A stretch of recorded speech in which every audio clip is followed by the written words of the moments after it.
Hello, magandang umaga po sa inyong lahat mga kapatid sa ating pong simbahan dyan sa Shonen Bible Baptist Church Taguig. Ay isa pong pinagpalang araw para sa inyong lahat at ngayon po ay araw ng Panginoon. At tayo po ay patuloy na papasalamat sa kabutihan ng ating Diyos sa kanyang katapatan at patuloy na pagkalingat, pagkupkop at paggabay, pag-iingat sa atin at pag-provide sa lahat ng ating kailangan. Talagang ang Diyos po ay napakadakila para sa ating mga buhay at ngayon po ay binigyan tayo patuloy ng privilege upang po ay masamba at mapaglingkuran.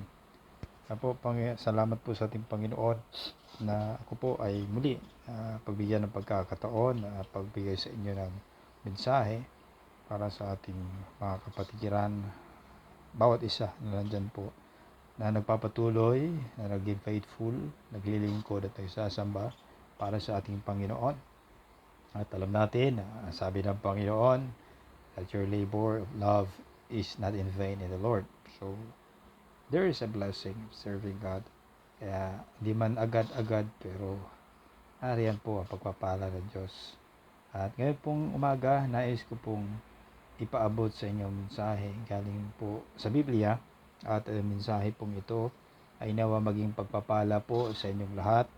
At salamat po sa inyong patuloy na panalangin para sa amin dito. At talangin ko po maganap po ang ating panalangin at pangarap na mangyari pong gawain dito po sa lugar kung saan ako po ay nakatira ngayon kasama ng aking mga anak. At we're praying that God will really use us dito po sa lugar na ito.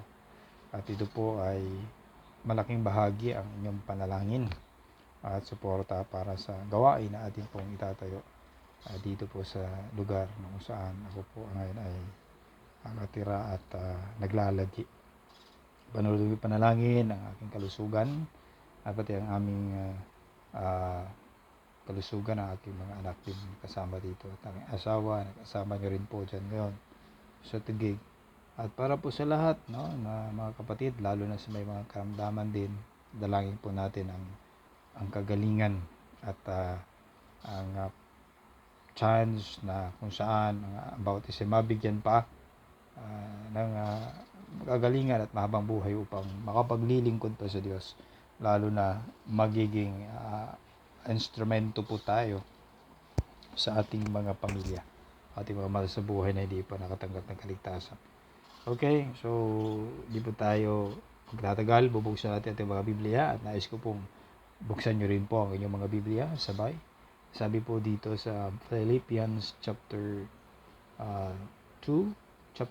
verses 12 hanggang 13. So dalawang text lang muna ang ating babasahin. At alam ko ito ay common at malagi na pong narinig ng bawat isa at maaaring ang iba ay nagiging memory verse pa po ito. Philippians chapter 2 verses 12 hanggang 13. Sige po. Sabi, wherefore, my beloved, as you have always obeyed, not as in my presence only, but now much more in my absence, work out your own salvation with fear and trembling. For 13, for it is God which worketh in you both to will and to do of His good pleasure. Okay? So, manalangin muna ang bawat sa atin. Tayo po manalangin. Amang Diyos, salamat po muli sa pagkakataong ito na kami ay nabigyan ninyo upang ay kayo mapuri, maitaas, masamba sa aming mga buhay. At ngayon po, salamat sa pag-aawitan na naganap, panalangin, pasasalamat. Ngayon naman po ay sasambahin namin kayo sa pamamagitan ng mga salita, sa katotohanan. Ay sabi niyo nga po, ang tunay na pagsamba sa inyo ay makapagsamba sa inyo sa pamamagitan ng Espiritu at katotohanan. At ito po ang aming ginagawa. Ayon po sa inyong kalooban, nawa ito po'y pagpalain ninyo, Panginoon. Dalangin ko po kung mayroon mang kasalanan ng bawat isa sa amin, maging sa isip man sa salita o sa gawa, kung maging ang mga pagkukulang at mga kalabisan ng bawat isa. Dalangin ko po na kaming lahat ay tunay at ganap at buong pagpakumbaba na nanghihingi ng kapatawaran sa lahat ng pagkakasalang ito, Panginoon, upang ikaw ay hindi tuluyang malungkot o mabighati sa aming mga buhay, bagkus ikaw ay magkaroon ng kalulhatian at kaligayahan. No, magamit po patuloy ang aming mga buhay para sa inyong kalulhatian. Dalangin po namin ito at inihingi maging ang mga kapatiran na nangihinay, dalangin namin na tumibay. Ang mga wala ngayon sa pagtitipon ay nawa mapalalahanan niyo po, Diyos, na kung saan malaman at maalala nila ang kalagahan po ng pagsamba at pagpupuri sa inyo. Na kung saan ito yung dapat maintindihan namin, ito yung pinaka-ultimate purpose kung bakit niyo po kami nilikha at kung bakit kami ay nilikha ninyong wangis ninyo, Panginoon, upang mayroong magpupuri at magpapasalamat sa inyo na tulad po ninyo. Salamat po, Panginoon. Ang dalahin ko po, ang abang lingkod ay gamitin naman yung instrumento ngayong umaga mightily sa pagpaabot ng iyong mensahe para sa iyong mga kaanakan.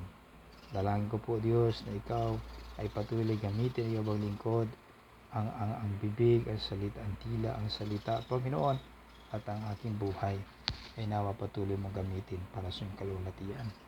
At ito ay aming pinapasalamatan, itinataas at pinupuri ang dalangin ito sa inyo, O Diyos, sa pamamagitan ng pangalan ng bugtong na anak na sa Panginoong Yeshua, Messiah, at sa tuloy ba ng Espiritu. Amen. Okay? So, sabi po ni Paul sa taga-Philippians, mga believers sa Philippi, sabi niya, kaya nga mga kapatid, katulad ng kayo ay patuloy na sumusunod, hindi lamang sa aking presensya o kung sa panahon na kasama niyo ako, higit ngayon sa aking absence o sa aking na kung saan ako'y wala o hindi niyo kasama, work out your own salvation with fear and trembling. No? So, isabuhay ninyo ang inyong kaligtasan na may kasamang takot at panginginig. 13, for it is God, dahil ito ang Diyos, ang kumikilos o gumagawa sa inyo kasama ng kanyang kalooban at paggawa kung ano yung kanyang kinalulugdan o mga mabuting bagay na kanyang kinalulugdan. Okay?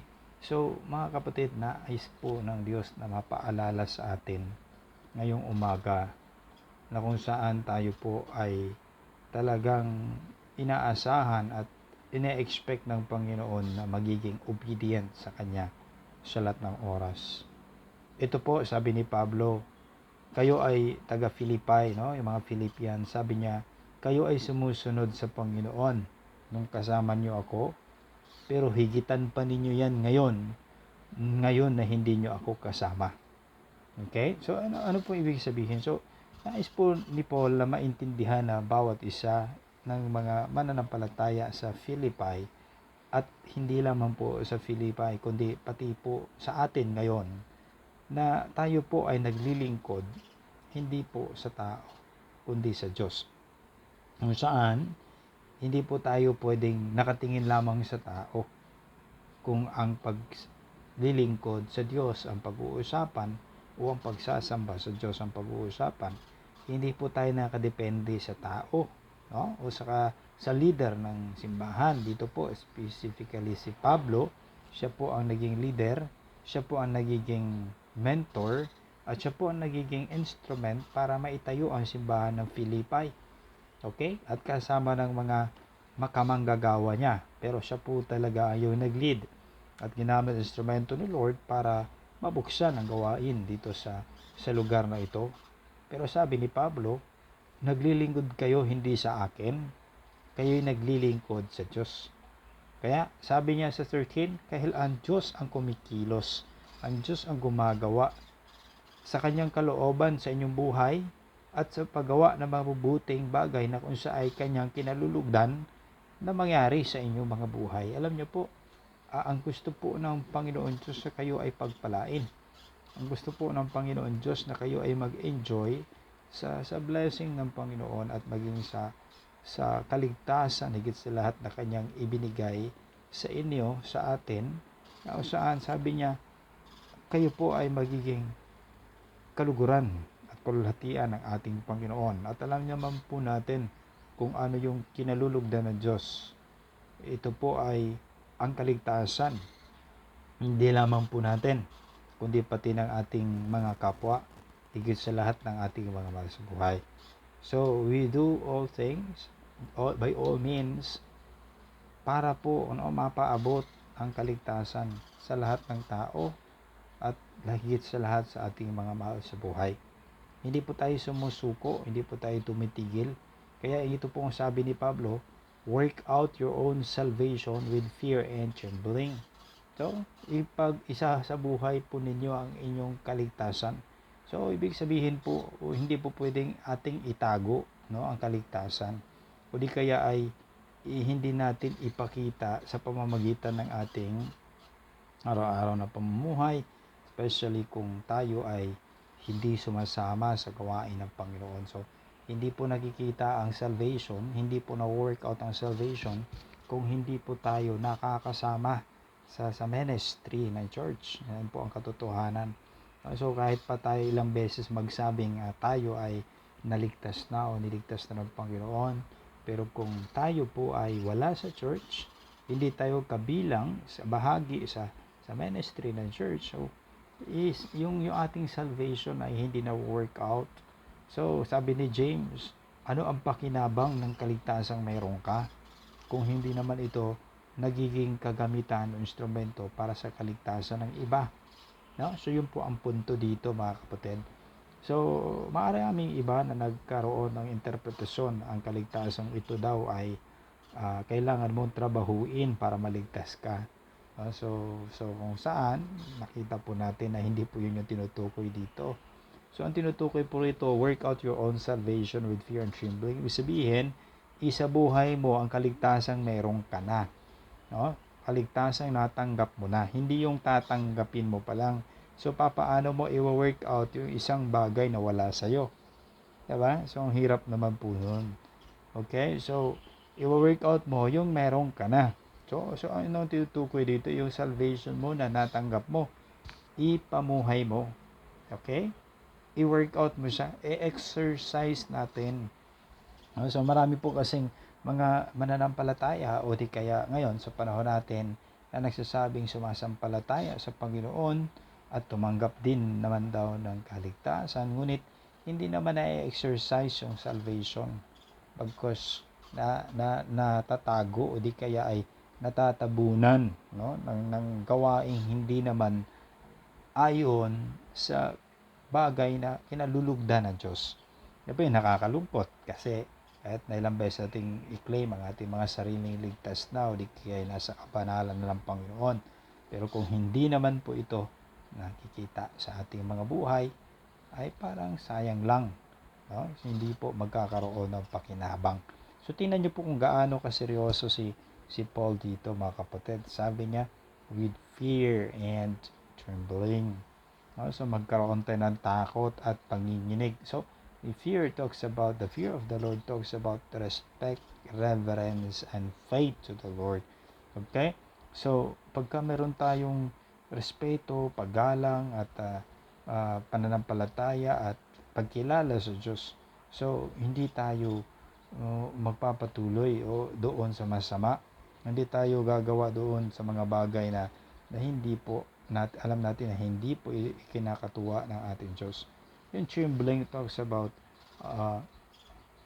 seriousness, no? Na kung saan hindi ka talaga magpapadala sa kasamaan. There are times na nagkakamali ang isang anak ng Diyos pero hindi po nagtatagal sa pagkakamaling ito.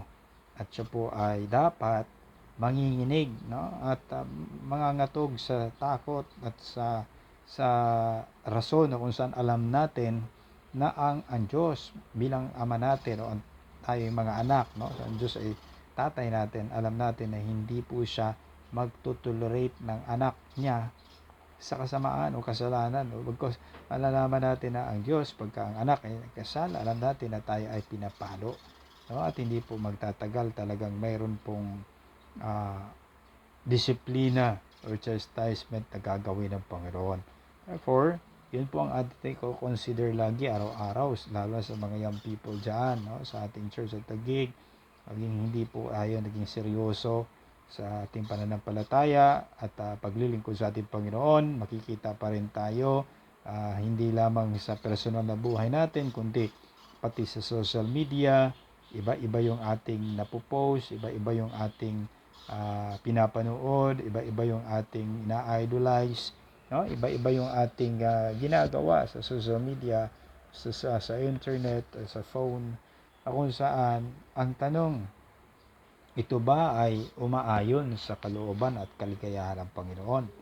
Pero yun nga, nakakalungkot kasi ang sabi ng Biblia, dapat i-work out natin salvation with fear and trembling. So, ito po mga kapatid ay isang sign or tanda ng isang totoong tumanggap sa ating Panginoon at kaligtasan ginawa niya. Kasi nariyan na po ang Holy Spirit eh. Siya po yung nag-i-instill ng fear, ng respect, ng reverence, ng faith, and yung seriousness sa isang taong tumanggap sa Kanya na tumalikod sa kasalanan, no? At hindi na magpapatuloy doon sa mga bagay na alam niya o alam natin ayon sa salita ng Panginoon ay hindi po kinalulugdan ng Diyos. Diba kung tayo po ay may respeto sa ating magulang, so hindi po natin gagawin yung mga bagay na alam natin hindi nila ikakatuwa kahit man sila ay hindi nakatingin sa atin.